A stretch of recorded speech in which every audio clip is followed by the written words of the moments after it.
এবং আপনি যেহেতু গবেষণা করে বিজ্ঞানীদের মতো বাইর করছেন যে মা ভক্ত ছেলেরা যখন বিয়ে করে তখন তার বউরে পূর্ণ মর্যাদা দিতে পারে না, বউরে শ্রদ্ধা করতে পারে না এবং তার বউরা ওই সংসারের ভিতরে অশান্তিতে থাকে।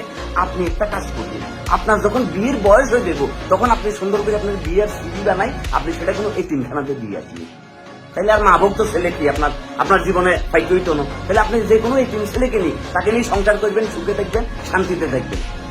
আমার মা আমার স্কুল, আমার মা আমার কলেজ, আমার মা আমার বিশ্ববিদ্যালয়, আমার মা আমার হসপিটাল, আমার মা আমার মানসিক শান্তি, আমার মা আমার মানসিক নিরাময় কেন্দ্র, আমার মা বিজ্ঞানী, আমার মা পৃথিবীর সর্বশ্রেষ্ঠ মনোরোগ বিশেষজ্ঞ, এবং আমার মা আমার জীবনের পারফেক্ট আদর্শ লিপি, এবং আমার মা হচ্ছে আমার জান্নাত, আমার মা আমার গোটা পৃথিবী।